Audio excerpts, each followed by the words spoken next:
है मसीह का प्यारा वचन, ये है वचन प्यारा। परमेश्वर के धन्य नाम की महिमा हो। प्रभात मनन के सत्र 2552 में आप सभी का बड़े प्रेम के साथ स्वागत करता हूं। आइए आज के मनन के लिए हम पढ़ते हैं यूहन्ना की पहली पत्री 2 अध्याय उसकी 28वीं पद। अतः हे बालकों, उसमें बने रहो कि जब वह प्रकट हो तो हमें हिया हो और हम उसके आने पर उसके सामने लज्जित ना हो। अक्सर कटिहार की हमारी कलीसिया में मैं बताने वाली एक बात है, यदि आपको ये निश्चितता हो कि आपका उद्धार हुआ है तो आपको इस बात की चिंता करने की जरूरत नहीं है कि प्रभु के मध्याकाशीय आगमन के दरमियान आप उठा लिए जाएंगे या नहीं। ये सुनिश्चित है कि आप जाएंगे ही। आप यदि उद्धार पाया हुआ हो तो आपको इस बात की चिंता करनी है कि मसीह के न्यायासन के सामने आपका क्या हाल होगा, क्योंकि जैसे ही कलीसिया यहाँ से प्रभु के आगमन के दरमियान उठा ली जाएगी,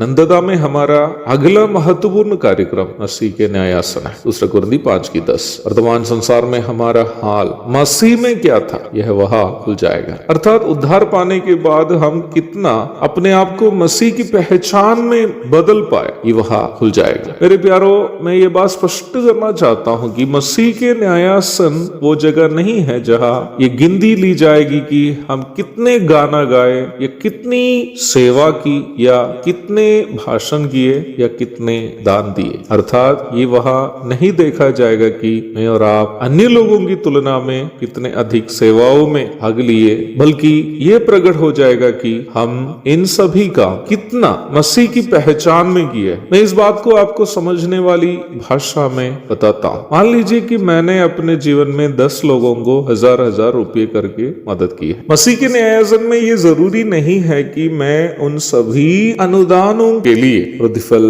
प्राप्त करूंगा। केवल उन अनुदानों का ही प्रतिफल मैं प्राप्त करूंगा जो मैंने मसीह की अगुवाई के अनुसार यीशु मसीह की महिमा के लिए उनकी पहचान में किया है। उन अनुदानों में जितने भी अनुदान मैं अपनी इच्छा के अनुसार अपनी महिमा के लिए अपने कोई फायदा के लिए दिए हैं, वे सभी जल जाएगा अथवा उसके लिए मुझे प्रतिफल कुछ भी नहीं मिलेगा। वैसे ही यदि मैं कोई सेवाएं भी क्यों न करूं, उन सभी सेवाएं मैं अपनी महिमा एवं अपनी फायदा के लिए अपनी इच्छा के अनुसार करता हो तो एक भी सेवा का मुझे वहां प्रतिफल नहीं मिलेगा। यदि मुझे उन सेवाओं के लिए प्रतिफल प्रभु से मिलना हो तो मुझे उन सेवाओं को प्रभु की अगुवाई के अनुसार केवल प्रभु की महिमा के लिए प्रभु की पहचान में करनी है, तभी वहां मुझे प्रतिफल मिलेगा। 1 कुरिन्थी 3 अध्याय 10 से 15 तक के भाग में पौलुस यही सच्चाई हमें याद दिलाता है। 2 कुरिन्थी 5:10 में बताए गए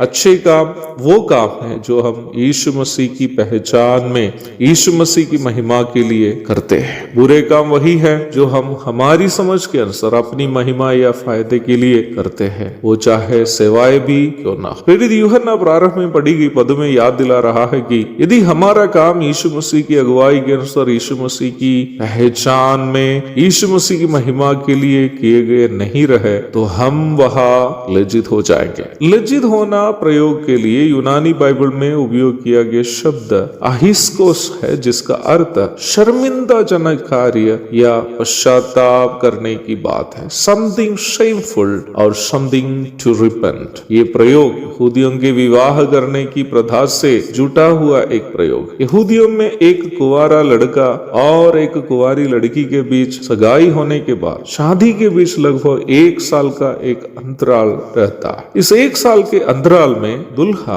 अपनी दुल्हन के लिए रहने हेतु एक नया घर या नया कमरा बना रहा होगा। दुल्हन की उन दिनों में ये जिम्मेदारी है कि वह अपने आप को इतनी सुंदर करती रहे कि जब अपना दुल्हा उसका रूप देखेगा तो उसको अपनी दुल्हन पर गर्व महसूस हो। 1 साल के बाद जब दुल्हा अपनी दुल्हन को लेने आता है तो मान लीजिए कि दुल्हन अपने आप को सवारी नहीं थी या सजाई नहीं थी, तो अपने साथियों के सामने अपनी दुल्हन के कारण उसका बेइज्जती होगी, उसको शर्म से सिर झुकाना पड़ेगा। यद्यपि अपने घर में तो वह अपनी दुल्हन को ले तो जाएगा, परंतु ये हो भी सकता है कि वह अपनी दुल्हन के लिए तैयार रखे गए कई कीमती चीजें उसे वह ना दे। जब दुल्हन को ये पता चल जाएगा कि उसकी दुल्हा उनमें खुश नहीं और वह अपने कई कीमती उपहार उन्हें जो देना चाहता था